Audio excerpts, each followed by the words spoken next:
So heto na nga, noong nakaraan nagpakita ko sa inyo ng isang technique ng pagluluto po ng sapin-sapin na kung saan hindi po natin to kailangan ng pagpatung-patungin.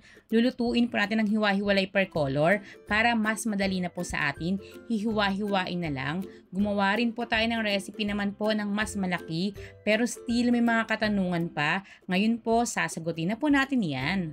Unang tanong, Mommy Loves, wala pong available na rice flour sa amin. Heto na po yung sagot. Pwede po na purong glutinous rice flour lang po yung inyo pong gamitin. Then may mga concern rin po na hindi raw po available yung fresh gata sa kanila. Dito po ipapakita ko sa inyo, pwede kayong gumamit ng mga ready to use na po na nabibili po sa mga market, yung mga naka-pouch, even po yung mga naka-can. Disclaimer lang po, hindi po ito sponsored, sample lang po ito ng pwede nyo pong magamit na brand. Naglagay po tayo rito ng condensed milk at asukal, then hahaluin lang po natin itong mabuti. Kung sakaling nahalo nyo na pero meron pa pong buo-buo, pwede nyo naman pong salain.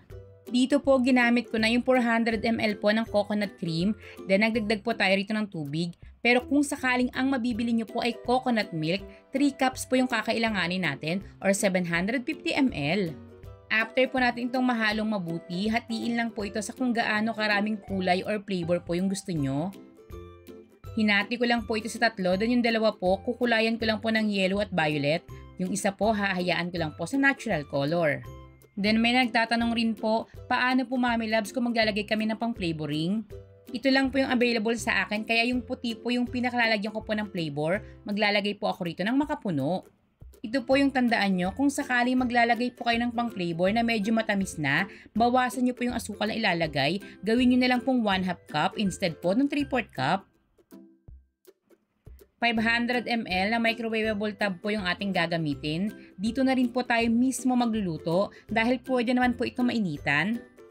Then bawat layer po, nasa 3/4 cup po ng mixture yung atin pong mailalagay. Niluto po natin ito over medium heat ng 8 minutes. Then makikita nyo naman po na medyo firm na po yung pinakaibabaw pero hindi pa po ito fully cooked. Maglalagay na po tayo ng next layer. Ito nga po palang ating white mixture dahil nga po naglagay tayo rito ng 1/2 cup ng makapuno. Halos nasa 1 cup na po ng mixture yung atin pong mailalagay. At huwag nyo nga rin po palang kalimutan na i-grease pong mabuti yung molder na inyong gagamitin. Then this time, same pa rin po ng lakas ng apoy, naka-medium heat pa rin po tayo. I-steam naman po natin ito ng 10 minutes. After nyan, yung third layer naman po, i-steam naman po natin ito ng 25 minutes. Still, naka-medium heat pa rin po yung lakas ng apoy natin dito. Hindi po natin pinapatay kahit naglalagay na po tayo ng mixture. At huwag nyo rin pong kalimutang mag-toothpick test bago nyo po patayin yung apoy ng inyong kalan. If ever po nabasa pa talaga, magdagdag na lang po ng ilang minuto sa pagluluto. Palamigin po muna ng husto bago natin ito i-cut kung gusto po nating hati-hatiin or bago po natin ito ibenta.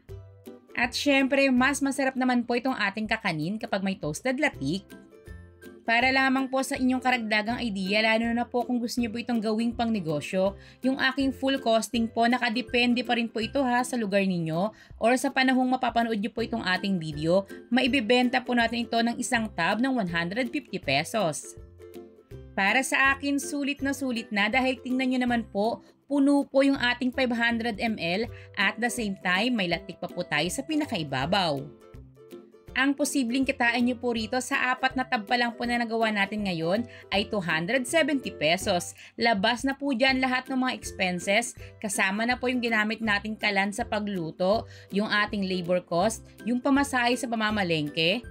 Pero uulitin ko pa rin po sa inyo, sa bawat produkto po na ating ibebenta, much better po mag-full costing tayo dahil nga po magkakaiba yung lugar natin, magkakaiba po yung mga presyo ng ating mga bilihin. Pero sa lasa, hindi po talaga kayo ipapahiya nito. Bukod sa malambot, makunat-kunat, tamang-tama lang po yung tamis at talaga naman pong napakasarap.